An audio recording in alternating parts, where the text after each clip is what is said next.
ಅರಳ್ಳಿ ಸೊಸೈಟಿಯ ಚುನಾವಣೆ ನಡೆದು ಫಲಿತಾಂಶ ಹೊರಬಂದಿದ್ದು 12 ಸ್ಥಾನಕ್ಕೆ ಚುನಾವಣೆ ನಡೆದು 12 ಕೂಡ ಎನ್ಡಿಎ ಅಭ್ಯರ್ಥಿಗಳು ಕೈಗಳಿಸಿದ್ದಾರೆ. ಅವರಿಗೆ ಮತ ಕೊಟ್ಟಂತ ಎಲ್ಲ ನನ್ನ ರೈತ ಬಾಂಧವರಿಗೆ ಭಾರತೀಯ ಜನತಾ ಪಕ್ಷದ ಪರವಾಗಿ, ಜಾತ್ಯತೀತ ಜನತಾ ದಳದ ಪರವಾಗಿ ಎಲ್ಲ ರೈತ ಬಾಂಧವರಿಗೆ ನನ್ನ ತುಂಬ ಹೃದಯದ ಧನ್ಯವಾದಗಳನ್ನು ಅರ್ಪಿಸ್ತಾ ಇದ್ದೇನೆ.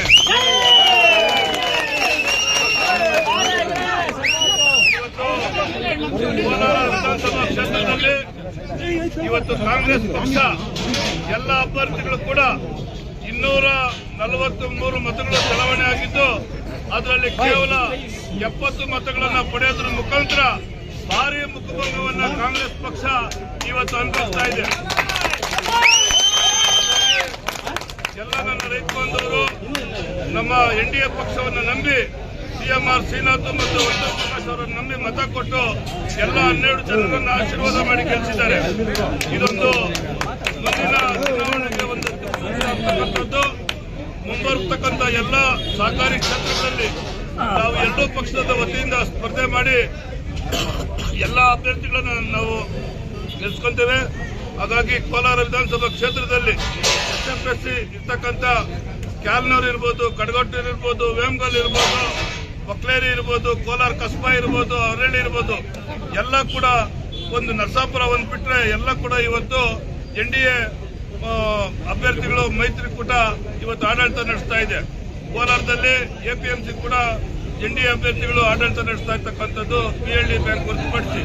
ಹಾಗಾಗಿ ಮುಂದೆ ಜಿಲ್ಲಾ ಪಂಚಾಯತಿ, ತಾಲೂಕ್ ಪಂಚಾಯತಿ, ಗ್ರಾಮ ಪಂಚಾಯತಿಯಲ್ಲಿ ಎಲ್ಲ ನಮ್ಮ ಕಾರ್ಯಕರ್ತರು ಒಗ್ಗಟ್ಟಿನಿಂದ ಇದ್ರೆ ಯಾವುದೇ ಕುತಂತ್ರಕ್ಕೆ, ಯಾವುದೇ ಒಳಗಾಗಕೂಡದು.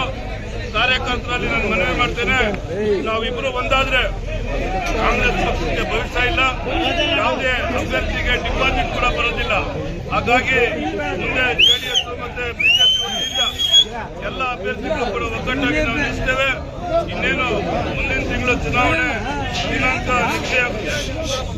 ಗ್ರಾಮ ಪಂಚಾಯತಿ, ಜಿಲ್ಲಾ ಪಂಚಾಯತಿದು, ತಾಲೂಕ್ ಪಂಚಾಯತಿ ಚುನಾವಣೆ ಮುಂದಿನ ತಿಂಗಳು ಚುನಾವಣೆ ದಿನಾಂಕ ಘೋಷಣೆ ಆಗುತ್ತೆ. ಎಲ್ಲ ಕಾರ್ಯಕರ್ತರಲ್ಲಿ ಮನವಿ ಮಾಡ್ತೇನೆ, ಕಿತ್ತಾಡ್ಕೊಡ್ದು, ದ್ವೇಷ ಮಾಡ್ಕೊಡ್ದು, ನಾವಿಬ್ರು ಡಿಸೈಡ್ ಮಾಡ್ತೀವಿ ಯಾರಿಗೆ ಸೀಟ್ ಕೊಡಬೇಕು, ಯಾರಿಗೆ ಕೊಡ್ಬೇಕು ಅಂತೇಳಿ.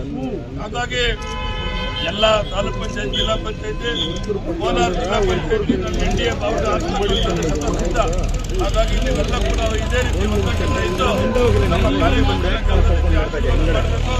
ಇವತ್ತು ಮಾಡುವಂತ ಎಲ್ಲ ಕಾರ್ಯಕರ್ತರಿಗೆ, ಮುಖಂಡರಿಗೆ ನಾನು ವೈಯಕ್ತಿಕವಾಗಿ ಧನ್ಯವಾದ ಹೇಳಿ ನಾನು ಮಾತು ಮುಗಿಸ್ತೇನೆ.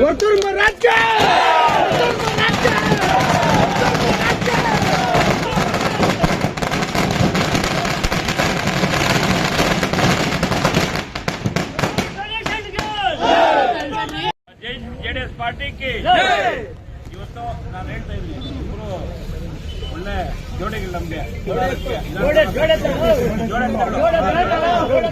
ನಾವು ಏನೋ ಗುರುಗಲ್ ವೆಂಬಲ್ ಗೆದ್ದಾಗ ಹೇಳಿದ್ರೆ ಇಲ್ಲೆಲ್ಲ ಗೆಲುವೆ ಅಂತ ಏನೋ ಕಳ್ಳೋಟು ಆಯ್ತು. ಇನ್ಮೇಲೆಲ್ಲ ಗೆಲುವೆ. ಏನು ಅರಳಿ ಸೊಸೈಟಿ ನಾವು ಅಭೂತಪೂರ್ವವಾಗಿ 200 ಓಟು ತಗೊಂಡು 12 ನಾವು ಗೆಲ್ಲೋ ಮುಖಾಂತರ ಇತಿಹಾಸನ ಮತ್ತೆ ನಾವು ಸೃಷ್ಟಿ ಮಾಡಿದ್ರೆ ನಮ್ಮ ವಿರೋಧಿಗಳು ಎಷ್ಟೋ ಅಪಪ್ರಚಾರ ಮಾಡಿದ್ರು ಅವ್ರಿಗಿಲ್ಲ. ಯಾಕಂದ್ರೆ ಇವತ್ತು ಎಲ್ಲದರಲ್ಲಿ ಅಭಿವೃದ್ಧಿ ಈನೇ, ಕೋಲಾರಕ್ಕೆ ಅಭಿವೃದ್ಧಿ ಅನ್ನೋದೇ ಇಲ್ಲ. 100% ಇಲ್ಲಿ ಎನ್ಡಿಎ ಅಭ್ಯರ್ಥಿ 100% 2028ಕ್ಕೆ ಗೆಲ್ಲೋದು ಶತಸಿದ್ಧ. ಅದೆಲ್ಲ ನಿಮ್ಮ ಸರ್ಕಾರ ರಚಿಸೋದು ಅಷ್ಟೇ ಶತಸಿದ್ಧ. ಏನ್ ಇವತ್ತು ಅನ್ಯೂನ್ಯವಾಗಿದ್ರೆ ಏನ್ ಇಬ್ಬರು ಏನು ಹೇಳ್ತಾರೆ ಅದ್ರ ಮೇಲೆ ಯಾರಿಗೂ ತೊಂದರೆ ಆಗಲ್ಲ. ಯಾಕಂದ್ರೆ ಸರ್ಕಾರ ಬಂದಾಗ ಒಬ್ಬರಿಗೆಲ್ಲ ಒಂದಲ್ಲ ಒಂದು ನಿಮಗೆ ಉದ್ಯೋಗ ಸಿಗ್ತದೆ. ಯಾರು ಹಿನ್ನಡೆ ಆಗ್ಬೋದು. ಇವತ್ತು ಯಾರು ಸೋಲ್ತೀರಿ, ನಾಳೆ ಯಾರು ಕಾಯ ಮಾಡ್ಕೊತೀರಿ, ನಾವು ಗೆಲ್ತೀರಿ. ಈ 12 ಜನಕ್ಕೆ ನೀವು ಬೆನ್ನೆಲುಬಾಗಿ ಗೆಲ್ತೀರಿ. ಇದು ಪಕ್ಷದ ಜನತಾ ಪಾರ್ಟಿ ಹಾಗೂ ಭಾರತೀಯ ಜನತಾ ಪಕ್ಷದ ಎರಡೂ ಕಾರ್ಯಕರ್ತರ ಗೆಲುವು, ವಂದನಾ ಪ್ರಕಾಶ್ ಶ್ರೀನಾಥ್ ಅವರ ಗೆಲುವು ಅಂತೇಳಿ ಈ ಗೆಲುವಿಗೆ ಮುಖ್ಯ ವೋಟರ್ಸ್ ಮತ್ತೆ ಕಾರ್ಯಕರ್ತರು ಎಲ್ಲರಿಗೂ ಒಳ್ಳೇದಾಗಲಿ.